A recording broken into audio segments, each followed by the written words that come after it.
Hello student, today we are going to study about treatment of goodwill and journal entries. Okay,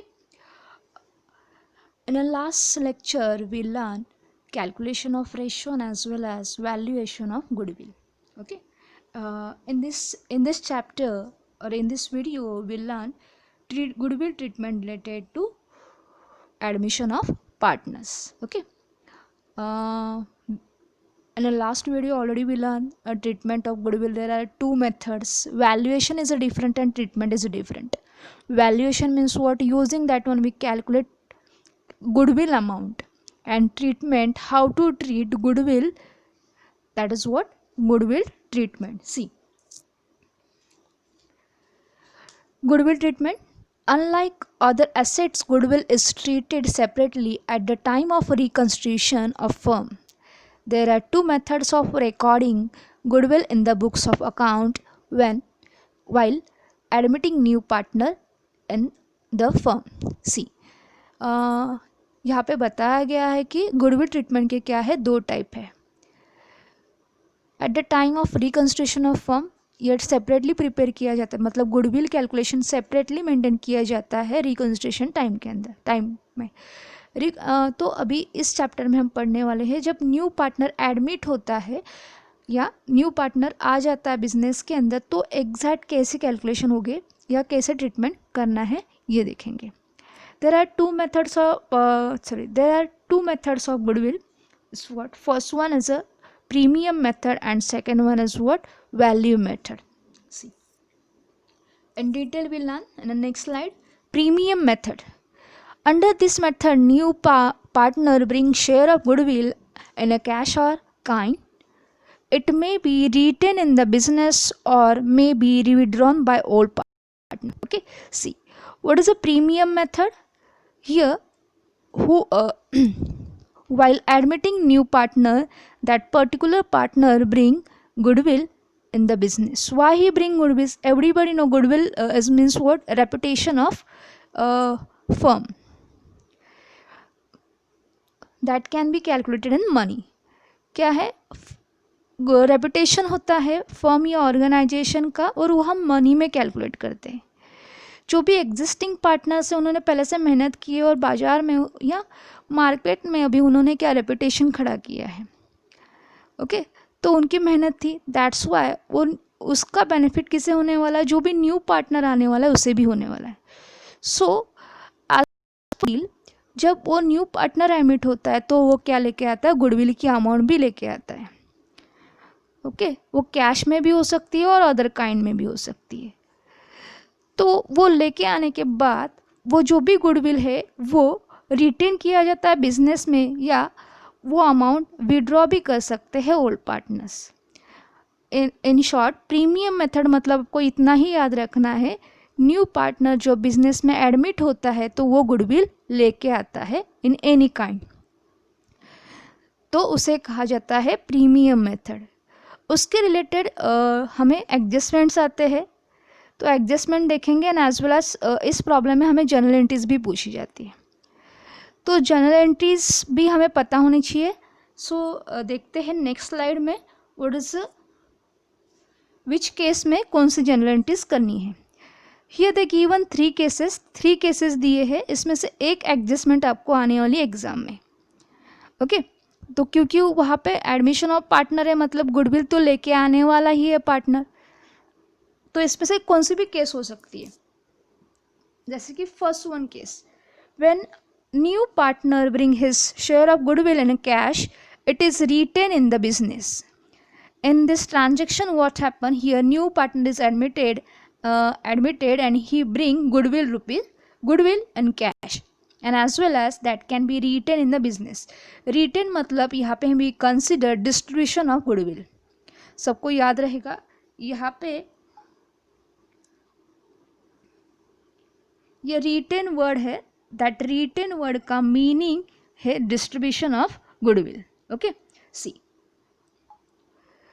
जब new partner admit होने के बाद वो goodwill लेके आता है तो एंट्री होती है that person bring a goodwill, then entry is means वो कैश में या एनी काइंड में होगा. So that's why that cash or any kind comes in a business, that's why cash or bank account debit to goodwill account credit.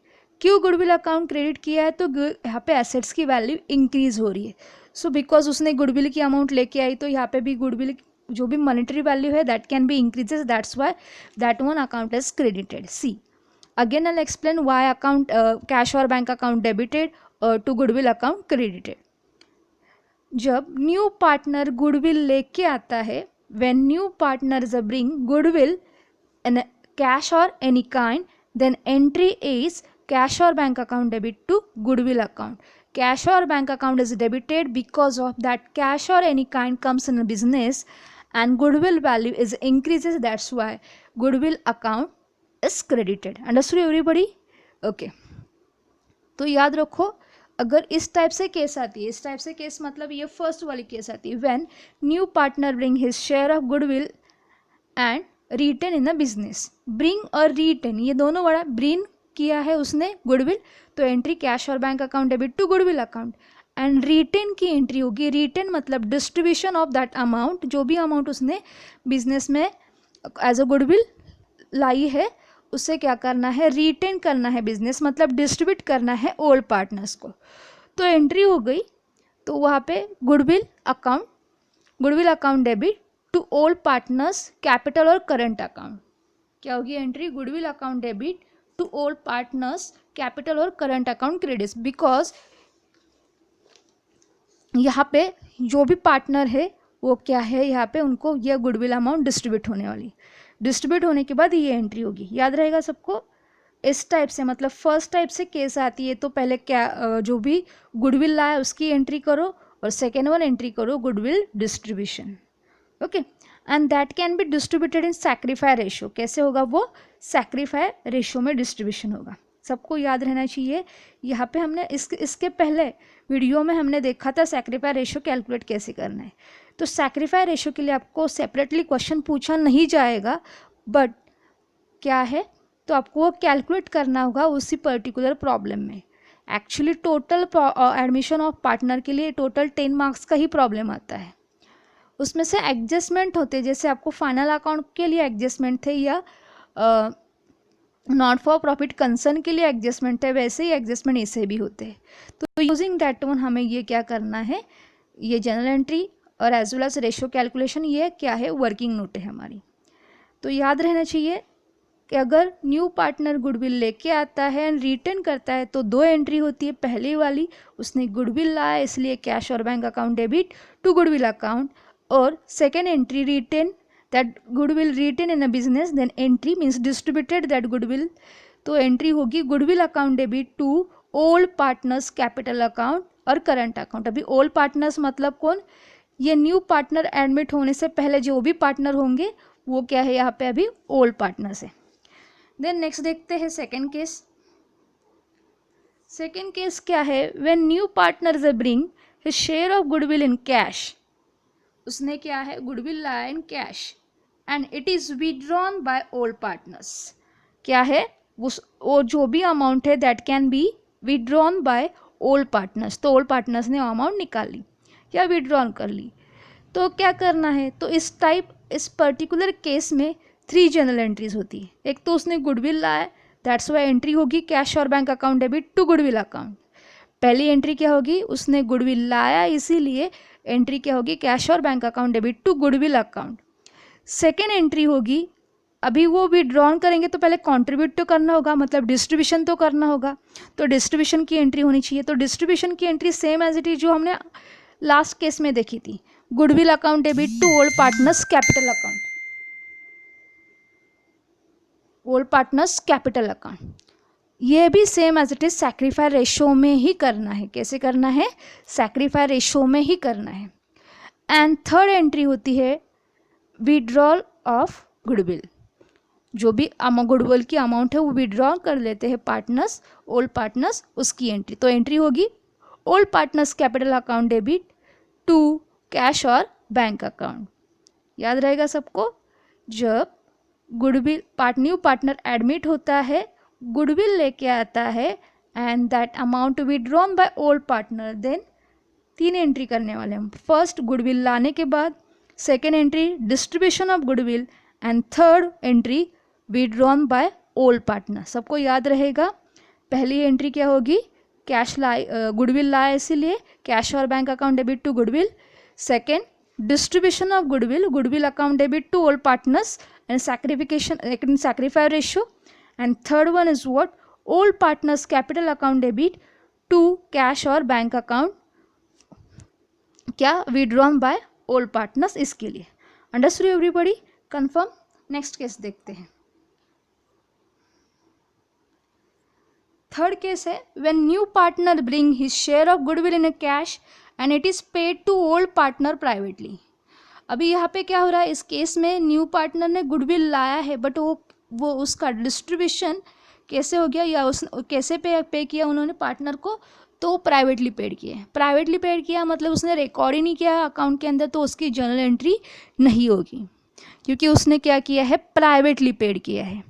Okay, तीनों भी case याद रखो, premium method के अंदर ये तीनों केस आते हैं। प्रीमियम मेथड मतलब क्या है, जब न्यू पार्टनर बिजनेस में एडमिट होता है तो क्या लेके आता है, गुडविल लेके आता है, उसे कहा जाता है प्रीमियम मेथड। उसमें से थ्री केसेस है। फर्स्ट केसेस है, new partner bring goodwill and retain in the business, उसमें 2 एंट्री होगी, कैश और bank account debit to goodwill account, partners ने गुडविल लाया इसलिए।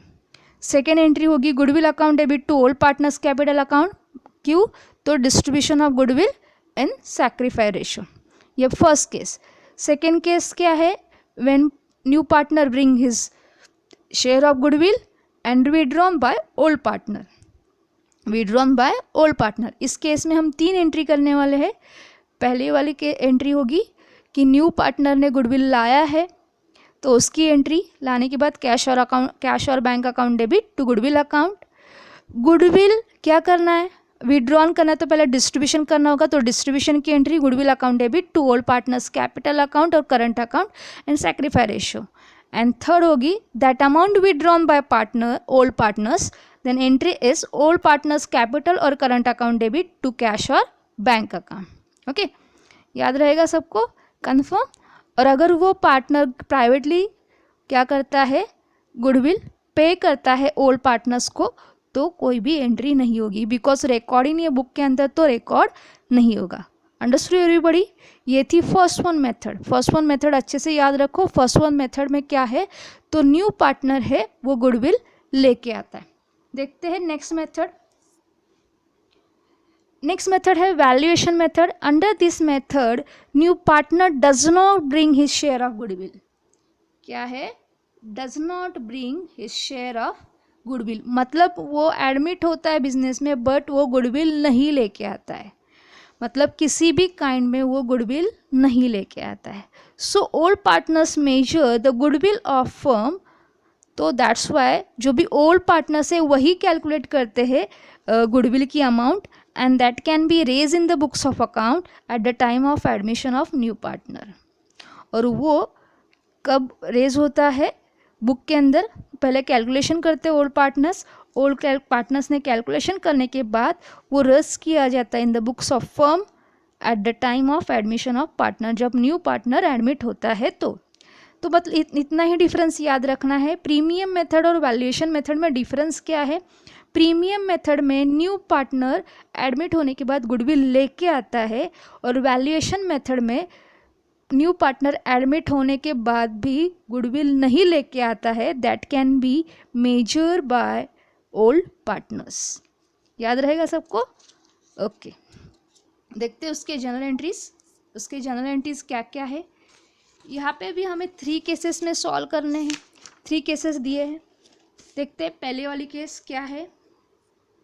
When new partner does not bring his share of goodwill in cash and it is raised in the books of firm, क्या है, new partner ने goodwill तो नहीं लाया है, और and that can be raise in the books of firm, क्या किया हमने, रेज किया है in the books of firm, तो एंट्री रेज की एंट्री होगी, तो एंट्री क्या होगी, goodwill account debit to old partners capital account in old ratio.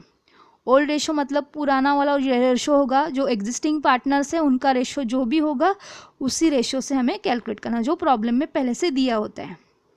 Okay, understood everybody. First entry होगी उसकी गुडविल रेस की। गुडविल रेस की एंट्री है goodwill account debit to old partners capital account और करंट अकाउंट। सेकेंड एंट्री होगी, क्या किया है अभी उन्होंने दिखा है, ब्रिंग तो मतलब लाया तो नहीं था न्यू पार्टनर्स ने गुडविल, फिर क्या किया है ओल्ड पार्टनर्स ने, उन्होंने मेजर करके लिखा है, तो दैट्स वाई पहले एंट्री आई रेस की। दूसरा इफेक्ट होगा या दूसरा इफेक्ट करना है हमें, गुडविल अकाउंट को दिखाना है बैलेंस शीट एसेट साइड। कहाँ पे जाएगा? Balance sheet asset side. याद रखो वैल्यूएशन मेथड में फर्स्ट वाली केस से new partner does not bring goodwill and it is raise in the books of firm. तो रेज करना है, दैट्स वाई पहले एंट्री होगी goodwill account debit to old partners capital और करंट अकाउंट, और दूसरा इफेक्ट होगा उसका बैलेंस शीट एसेट साइड। कहाँ पे? Balance sheet asset side. याद रहेगा सबको। Then next, when goodwill, second case, when goodwill is raise and written off. यहाँ पे क्या हो रहा है? गुडविल रेज हो रहा है एंड रिटर्न ऑफ हो रहा है। When goodwill is raise and written off, raise करने के लिए एंट्री है पहले से सेम एज इट इज है goodwill account debit to old partners capital और current account in old ratio, ये रेज करने के लिए एंट्री। एंड रिटर्न ऑफ की एंट्री आएगी, अभी यहाँ पे रिटर्न ऑफ किया जाता है वो ऑल पार्टनर्स को होता है। क्या होता है? ऑल पार्टनर्स को होता है इन अ न्यू रेशो। याद रहेगा सबको। यहाँ पे जो भी सेकेंड एंट्री होगी वो क्या होगी, वो जो भी अमाउंट है वो रिटर्न ऑफ करनी है ऑल पार्टनर्स को इन न्यू रेशो। पहले वाली रेस की एंट्री होगी, सेकेंड एंट्री रिटर्न ऑफ की all partners capital account debit to goodwill account, all partners capital account debit to goodwill account in new ratio. याद रहेगा आपको, पहले गुडविल नहीं लाया है और गुडविल रेज किया है, तो एंट्री सिर्फ रेज की आएगी goodwill account debit to old partners capital account in first case. Second effect यहाँ पे कहाँ पे होगा? तो balance sheet asset side. Second case में क्या है? Goodwill raise and written off है, तो दो एंट्री करेंगे हम, दो एंट्री करेंगे, goodwill account debit to old partners capital account, और सेकेंड एंट्री होगी all partners capital account debit to goodwill account. Okay, अभी यहाँ पे बैलेंस शीट के अंदर नहीं दिखाएंगे क्योंकि ऑलरेडी दो इफेक्ट हो चुके हैं गुडविल के।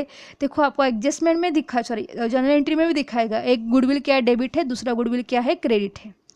तो यहाँ पे एंट्री हो चुकी है, तो यहाँ पे फिर से बैलेंस शीट में लिखने की जरूरत नहीं है।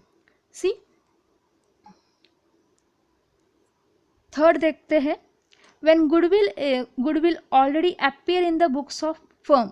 पहले से ही मतलब ओल्ड बैलेंस शीट दी हो जाती है आपको प्रॉब्लम में एडमिशन ऑफ पार्टनर के लिए, जैसे receipt and payment not for profit के लिए दिया जाता था, ट्रायल बैलेंस फाइनल अकाउंट के लिए दिया जाता था, वैसे एडमिशन ऑफ पार्टनर में क्या दी जाती है? ओल्ड बैलेंस शीट दी जाती है। तो ओल्ड बैलेंस शीट में ऑलरेडी दिख रहा है आपको वहाँ पे गुडविल, क्या दिख रहा है? ऑलरेडी गुडविल दिख रहा है। In such case if goodwill is revalued, the difference revalued of goodwill and its book value transferred to old partners capital account और revaluation account। अगर वहाँ पे डिफरेंस दिखता है आपको कोई भी, तो वो आपको ट्रांसफ़र करना है पार्टनर्स कैपिटल अकाउंट और रिवैल्यूएशन अकाउंट, जैसे वहाँ पर एडजस्टमेंट में बताया गया होगा उस टाइप से। If goodwill is already appear in a balance sheet and new partner bring goodwill in cash, ऐसे भी हो सकता है कि ऑलरेडी क्या है, गुडविल की अमाउंट आपको दिखाई दे रही है ओल्ड बैलेंस शीट में और न्यू पार्टनर ने गुडविल भी लाया है, then it is desirable to write off goodwill appear in the books of among old partners in their old profit sharing ratio. मतलब आपको दिया जाएगा, इस केस में आपको एडजस्टमेंट में दिया जाएगा बुक्स में दिखाना है या नहीं दिखाना है। Okay, understood. तीनों भी केस वैल्यू में प्रीमियम मेथड में न्यू पार्टनर गुडविल लाता है, सेकेंड मेथड में वैल्यूएशन मेथड में न्यू पार्टनर गुडविल नहीं आता है। वहाँ पे भी तीन केसेस थे प्रीमियम मेथड में। पहले ब्रिंग एंड रेज, पहले गुडविल लाता है तो लाने की एंट्री, एंड रेज मतलब डिस्ट्रीब्यूशन की एंट्री. सेकेंड केस है when new partner bring and withdrawn by old partner. New partner ने क्या गुडविल लाया और वो गुडविल डिस्ट्रीब्यूट किया and as well as withdrawn by old partner, तो उसमें 3 जनरल एंट्रीज करते थे. थर्ड केस थी न्यू पार्टनर ने गुडविल लाया but that can B paid by privately, तो there is no entry in the books of account.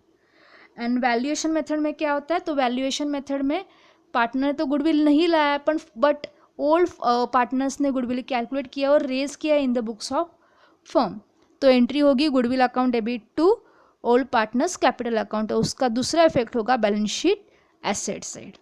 ये हो गया फर्स्ट केस. सेकेंड केस में क्या है, goodwill raise and written off है, तो goodwill raise and written off हो रहा है तो पहले रेज की एंट्री करेंगे, मतलब goodwill account debit to old partners capital account, and second entry होगी that goodwill withdrawn written off to all partners, written off all partners, so that's why entry होगी all partners capital account debit to goodwill account in new ratio. New ratio calculate कैसे करना है मैंने video में बताया, but adjustment में फिर से बताऊंगी. Third, when goodwill is already appear in the books of account, okay, ऐसे भी हो सकता है. इस केस में अगर पहले से दिख रहा है तो जो भी आपको डिफरेंस दिखेगा जो गुडविल का, वो गुडविल का डिफरेंस आप आइदर लिख सकते हो रिवैल्यूएशन अकाउंट या that can be transfer to old partners capital और करंट अकाउंट. याद रहेगा सबको. ऑलरेडी आपको बुक्स में क्या दिख रहा है या ऑलरेडी ओल्ड बैलेंस शीट में आपको गुडविल दिख रहा है, तो उसका जो भी डिफरेंस आएगा मतलब रीवैल्यूएशन अमाउंट है, एक तो आप रीवैल्यूएशन अकाउंट लिख सकते हो, otherwise old partners capital account लिख सकते हैं. ऐसे भी हो सकता है कि आपको ऑलरेडी बैलेंस शीट में गुडविल दिया है और न्यू पार्टनर ने गुडविल भी लाया है, तो वहाँ पे आपको बताया जाएगा that particular goodwill amount is raise, written off करनी है या नहीं करनी है. याद रहेगा सबको. ये दोनों मेथड के 3 केसेस. नेक्स्ट देखते हैं एग्जैक्टली इस चैप्टर में हम कौन सी जर्नल एंट्रीज करने वाले हैं. Actually same as it is, यहाँ पे कुछ डिफरेंस नहीं है. जो फाइनल अकाउंट या नॉट फॉर प्रॉफिट में हमने पढ़ा था वैसे ही है, बट क्या है, फर्म बैलेंस शीट तो हमें बनानी है बट फर्म में न्यू पार्टनर ऐड हो रहा है, दैट्स वाई हम एसेट का रिवैल्यूएशन करने वाले. जो भी एसेट्स एंड लायबिलिटी उनके क्या होने वाली है, वैल्यू अगेन चेंज होने वाले, मतलब रिवैल्यूएशन होने वाला है. ओके, ऐसे भी हो सकता है वो रिवैल्यूएशन के करने के बाद वो एसेट की वैल्यू इंक्रीज भी हो सकती है या डिक्रीज भी हो सकती है, तो उस हिसाब से हमें जर्नल एंट्री करनी है. तो देखते हैं फर्स्ट केस क्या है. In increase the value of assets and decrease the value of liabilities. अगर रिवैल्यूएशन करने के बाद एसेट की वैल्यू इंक्रीज होती है तो एंट्री होगी एसेट की वैल्यू इंक्रीज है, तो मैं पहले सेपरेट एंट्री बताती हूँ, बाद में कंबाइन. एसेट की वैल्यू इंक्रीज हो गई मतलब क्या हो गया, बेनिफिट होगा, तो एंट्री क्या होगी, assets value increases, that's why that assets is debited. Assets account debit to revaluation account. क्या होगा entry first. If assets value increases, then entry is assets account debit to revaluation account. Understood everybody? मतलब जैसे कि for example पहले land थी 50,000, after revaluation that land amount is what 55,000. कितनी है 55,000, मतलब कितने रुपीज़ से इंक्रीज होगी 5,000 से. तो जो भी 5,000 है उसी की हमें जनरल एंट्रीज करनी है, तो वो जनरल एंट्री होगी assets account debit 5,000 to revaluation account debit 5,000, revaluation account credit 5,000. Okay, understood? When assets value increases then entry is, अभी मैंने बताई है. नेक्स्ट देखते हैं when liabilities value decreases. जैसे कि हमारे पहले क्रेडिटर थे 5,000, अभी वो हो गए 4,500, तो मतलब लायबिलिटीज़ की वैल्यू क्या होगी, अभी डिक्रीज होगी है 500 से, तो डिक्रीज हो गए तो एंट्री होगी liabilities account debit to revaluation. Liabilities account debit to revaluation. इसीलिए यहाँ पे उन्होंने कंबाइन एंट्री दी है assets and liabilities account debit to revaluation account. याद रहेगा सबको, assets account debit, liabilities account debit to revaluation account. अगर सेपरेटली याद रखते तो बेटर वे, एसेट की वैल्यू इंक्रीज होती है तो एंट्री करनी है हमें revaluation, sorry, assets account debit to revaluation. Liability की वैल्यू डिक्रीज होती है तो एंट्री होगी liabilities account debit to revaluation. Next देखते हैं decrease value of asset. For example 40,000 क्या है, फर्नीचर थे, अभी उनकी वैल्यू होगी 38,000। क्या हो गया 38,000, मतलब 2,000 से वैल्यू क्या हो रही है, रिड्यूस हो रही है। 40,000 थे 38,000 हो गए तो 2,000 से वैल्यू क्या हो रही है, रिड्यूस हो रही है। रिड्यूस होने के बाद एंट्री आती है revaluation account debit to assets account. Asset की वैल्यू अगर डिक्रीज होती तो एंट्री होगी revaluation account debit to assets account. And liabilities की वैल्यू इंक्रीज हो गई तो एंट्री होगी revaluation account debit to liabilities account. जैसे कि फॉर एग्जांपल हमारे बिल्स रिसीवेबल हैं, उनकी वैल्यू अभी इंक्रीज होगी तो यहाँ पे एंट्री होगी revaluation account debit to liabilities account. Okay, next देखते हैं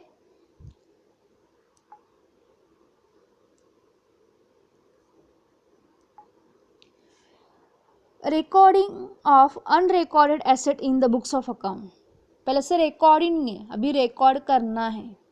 अनरिकॉर्डेड परचेस और अनरिकॉर्डेड सेल्स करते थे ना, उसी टाइप से यहाँ पे रिकॉर्ड ही नहीं है। उनके पास क्या है, एसेट्स है, बट उसका रिकॉर्ड ही नहीं किया होगा। अभी न्यू पार्टनर्स है तो जितने भी रिकॉर्डिंग नहीं हुए एडमिट हो रहा है, दैट्स वाई जो भी जितने भी ट्रांजेक्शन पेंडिंग है वो कंप्लीट करने पड़ेंगे। तो दैट्स वाई अनरिकॉर्डेड एसेट्स अगर बुक्स में रिकॉर्ड करते तो एंट्री होगी assets account debit to revaluation account. सबको याद रहेगा, एसेट अनरिकॉर्डेड एसेट की एंट्री बुक में करते हैं तो एंट्री होगी assets account debit to revaluation account. Next देखते हैं fourth, create new liability in the books of account. अगर न्यू लायबिलिटी क्रिएट हो जाती है मतलब अनरिकॉर्डेड लायबिलिटीज है तो एंट्री होगी revaluation account debit to liabilities account या revaluation account debit to new liabilities account. याद रहेगा सबको, एक तो न्यू क्रिएट हुआ लायबिलिटी, अदरवाइज अनरिकॉर्डेड है तो एंट्री होगी revaluation account debit to liabilities account. The next one, fifth देखते हैं transfer of profit on revaluation to old partners capital और करंट अकाउंट। अभी रिवैल्यूएशन टैली करने के बाद जैसे हम ट्रेडिंग अकाउंट, P&L अकाउंट या income and expenditure account tally करते थे, वैसे ही यहाँ पे भी क्या करना पड़ता है, रिवैल्यूएशन अकाउंट टैली करना पड़ता है। तो रिवैल्यूएशन अकाउंट टैली करने के बाद जो भी डिफरेंस आएगा दैट, अगर वो प्रॉफिट है तो transfer profit on revaluation to old partners capital account और करंट अकाउंट वहाँ पे जाएगा। तो प्रॉफिट हो रहा है तो वो ट्रांसफर होगा पार्टनर्स कैपिटल अकाउंट में तो एंट्री होगी revaluation account debit to old partners capital और करंट अकाउंट। याद रहेगा सबको, प्रॉफिट हो रहा है तो एंट्री है revaluation account debit to old partners capital और करंट अकाउंट। अगर लॉस हो रहा है रिवैल्यूएशन अकाउंट, मतलब वहाँ पर रिवैल्यूएशन अकाउंट में आपको डिफरेंस दिख रहा है और लॉस दिख रहा है तो एंट्री होगी old partners capital account debit to revaluation account. क्या होगी entry, old partners capital account debit to revaluation account. Okay, देखो ये है रिवैल्यूएशन अकाउंट का specimen. Another name of revaluation account is profit और लॉस एडजस्टमेंट अकाउंट। सबको याद रहेगा, another name of revaluation account is a profit और loss adjustment account. उसके same as it is debit side है, particular amount same as it is जैसे हमें इसके पहले प्रिपेयर किए थे वैसे ही उसका लेजर है रिवैल्यूएशन अकाउंट का। बट हमेशा याद रखो, अगर एसेट की वैल्यू डिक्रीज होती है, लायबिलिटी की वैल्यू इंक्रीज होती है तो और प्रॉफिट होता है तो कहाँ पे लिखेंगे, रिवैल्यूएशन अकाउंट डेबिट साइड। सबको याद रहेगा, confirm. Revaluation account debit side हम क्या क्या लिखने वाले हैं, assets value decreases, liabilities value increases, then we recorded revaluation account debit side. Revaluation account credit side क्या लिखेंगे, if assets value increases liabilities value decreases again loss होता है तो कहाँ पे दिखेगा आपको, रिवैल्यूएशन अकाउंट क्रेडिट साइड। याद रहेगा सबको, ओके। यहाँ तक हमने ये देखा, ये सम कंपल्सरी आपको याद रहना चाहिए। कि एडजस्टमेंट एक बार आपके टेक्स्ट बुक में भी दिए हैं। जिनके पास टेक्स्ट बुक नहीं है दैट स्टूडेंट PDF से देख सकते हैं वहाँ पे एग्जैक्टली क्या एडजस्टमेंट दी है। और एडजस्टमेंट आपको कंपलसरी प्रॉपरली करनी चाहिए। नहीं समझ में आया तो वो वीडियो मोर देन 2 और 3 टाइम देखो, तो आपको एग्जैक्टली पता चलेगा कि वहाँ पे मैंने क्या बताया है, किस बात की कैसी एंट्री होगी। Okay, understood everybody, confirm. तो आपको फोकस करना है ट्रीटमेंट, गुडविल ट्रीटमेंट दो थे, premium method and revaluation method. Then next one मैंने बताया है general entry related to all problem के अंदर जितने भी जनरल एंट्रीज आने वाली उसके बारे में बताया मैंने। तो एसेट्स की वैल्यू इंक्रीज होती है, डिक्रीज होती तो जनरल एंट्री क्या होगी, एसेट की value decreases and liabilities value increases, then general entry क्या है, ये सब मैंने अभी आपको इस स्लाइड में इस वीडियो में मैंने एक्सप्लेन किया है। So be focus on that adjustment because इससे और एक प्रॉब्लम आता है, बट वो ऐसे हो सकता है उसमें जो भी वर्किंग नोट है वो डिफ़िकल्ट हो सकती है। That's Y admission of partner आपको परफेक्ट ही करना है। अगर आपको एडमिशन ऑफ पार्टनर परफेक्ट करना है तो जो भी अभी मैंने बताया है वो आपको कंपलसरी याद रखना है। Thank you.